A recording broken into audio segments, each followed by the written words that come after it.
Assalamu alaikum, peace be unto you. This is a book reading of the Honorable Elijah Muhammad book, How to Eat to Live, Book 1. From God in Person, Master Farad Muhammad, by Elijah Muhammad, Messenger of Allah. How to Eat to Live, Book 1. The two chapters that will be read today will be Chapter 3 and 4, Chapter 3, Food God Suggests, and Chapter 4, Why They Urge You to Eat the Swine. In the name of Allah, the Beneficent, the Merciful. Food God suggests. What food does Allah God suggest? He suggests the food that is good for us and does not make us ill. Food that is for human consumption and not for animals. Never before have we gone so far astray. The European white race, blessed with the privilege of eating the best food the earth provides, has taught us to eat the worst divinely prohibited food. We eat all the time, 3 and 4 times a day. This is enough to wear out the intestines of a brass monkey. Eat a single meal a day, no matter what anyone says. If your doctor says that you should eat more than 1 meal a day, ignore him with a smile and eat only once a day.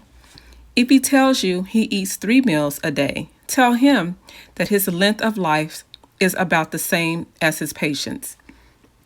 Then tell the doctor to try eating 1 meal a day. The more idle our stomachs are, the longer they will last. The more we tax our stomach, the sooner it wears out. We all try to live as long as we can, because nature never teaches us that we should not try to live. We do not have a nature that teaches us to die, or teaches of life somewhere else. No matter how staunch a believer the Christian may be in a life after the grave, he gets sick. He sends for the doctor. He prays to stay on here and not to go to the unknown. To live a long time, Allah in the person of Master Farad Muhammad has taught me life must begin with the type of food that will prolong your life. We have been talking about bread. There are people so poor they have no choice, and there are some rich who still have no choice. Whole wheat bread, cooked thoroughly, is the best bread. It should be ground very fine. It can be ground almost as fine as its white kernel. Never eat corn bread. As I said, rye bread is all right for the hard-working man. Even at that, it should be cooked twice. The Christian civilization has taught the so-called Negro slave to eat freshly baked bread, white biscuits or white rolls, just out of the oven, and it scorns old bread, which is better for the stomach than freshly baked bread or cakes. There are many foods we would like to teach you not to eat, but at present, so many of you cannot avoid eating them. We must prepare and grow our own food, because this is a highly commercialized world. They graft a lot of food, and some of this food is not good for our stomachs. Soybean flour is very rich and not good for our stomachs. Our stomachs are too delicate for a soybean flour. Therefore, leave these beans alone. The animals, especially cattle and hogs, love them. Grind them up and they will eat them. They are very high in protein. The lima bean is another large bean advertised by the devil for you to eat, which will almost burst the lining of the stomach and intestines of a Texas bull. They said that one is good for the nigger. Do not eat the smaller ones either, the ones they call baby lima beans, baby belly busters. Pastries and cakes, the kind made with crust of white flour and seeds sweetened with white sugar, so sweet you can still taste them the next day, are not good for our stomachs. All this hastens you to the graveyard sooner than you would like to go. We should eat fruit and fruit pies. I love that little black blueberry pie, huckleberry, as we call it in the South. But do not make it with white sugar or crust of white flour. Use brown sugar and whole wheat flour for your pie and cobbler crust. Apples are better than eaten raw than when made into pies. This goes for pears, peaches, and bananas. All fruit is better for you raw than cooked. When fruit is raw, we get the benefit of its natural vitamins. If possible, never eat cooked fruit. If you must eat meat, always eat the cleanest, such as healthy and tuberculosis-free beef. The lamb is the best. Most beef is too coarse for our stomachs. The lamb is a much finer grained meat. Eat small young pigeons, squabs, which have never flown from their nest. Do not eat any bird that has been free to fly around and look for its own food. This is the teaching of Allah to me. Chickens are not fit to eat. You have to nurse them so carefully to keep them away from filth. If you would like to find a good food, such as lamb, beef, or even chicken, if you are a Muslim, buy it from the strictly Orthodox Jew.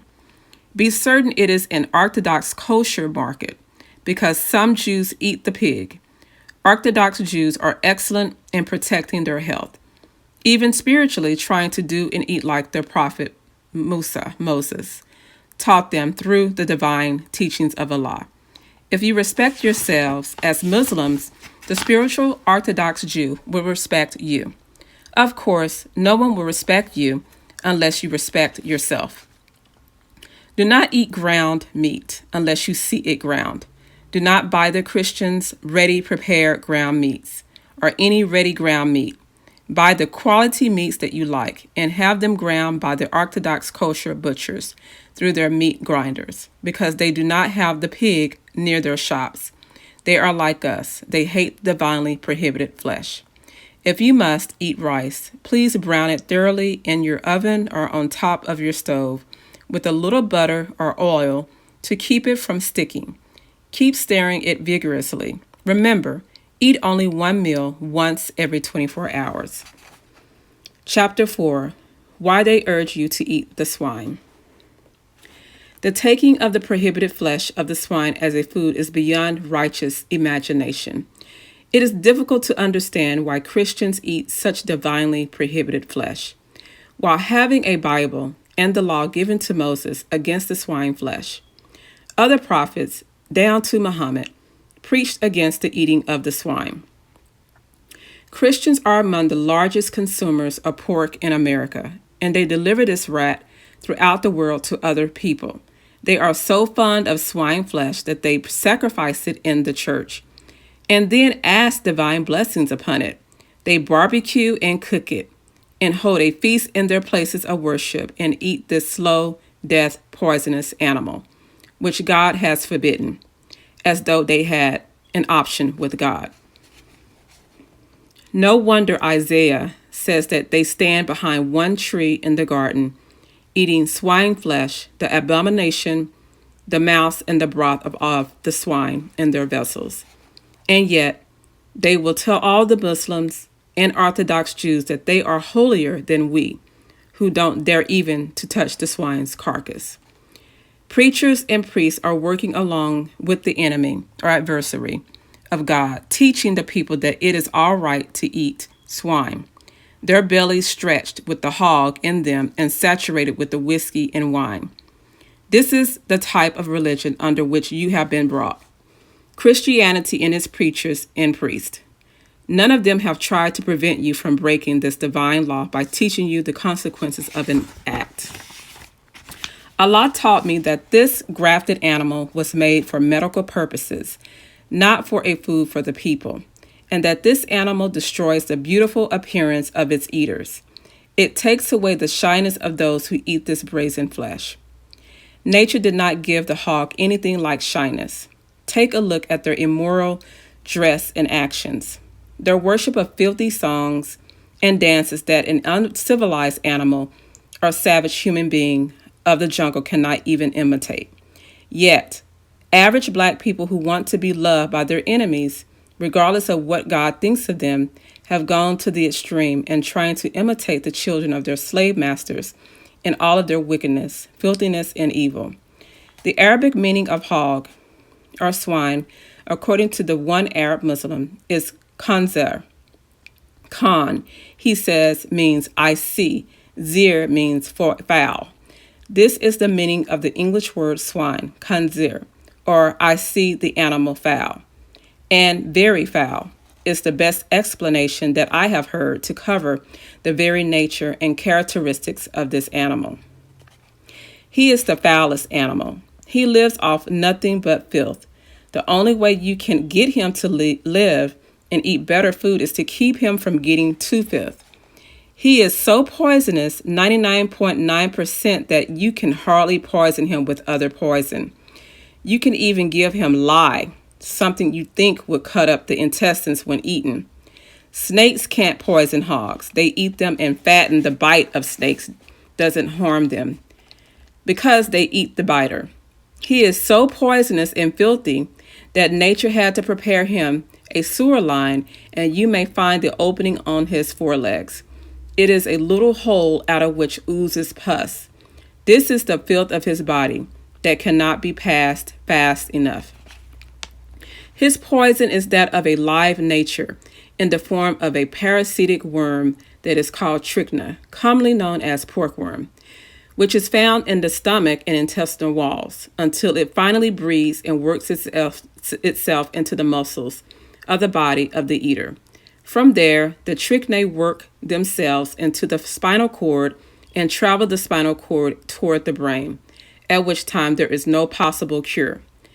They then cause the victim to suffer with rheumatism, backaches, stomach aches, headaches, fever, and even change the color of the eyes of some eaters to a dull brown or dull red.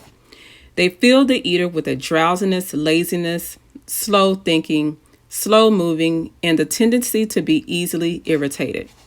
The swine eaters are always ready to rise up for a dispute and fight other people and among themselves. He is the greediest animal. He never knows or cares to stop eating, as long as he sees something to eat. He is the dumbest animal. He keeps his nose smelling and eyes looking for something in the earth. You could feed him all day long, and he will never look up to see his feeder. In the case of bad weather arising, he is never intelligent enough to go in before it actually starts raining or hailing on his back. He takes no warning. He will keep his head in the earth, rooting until the storm is lashing his back with rain and the lightning is blinding his eyes. You eat this animal from his snout to his tail and all of the poisonous wormy intestines, yet you say you are holier than any religious people. Please learn to eat 1 meal a day and let it be without swine flesh. And many of the ailments that you are now suffering and getting medicine from the doctor for will disappear.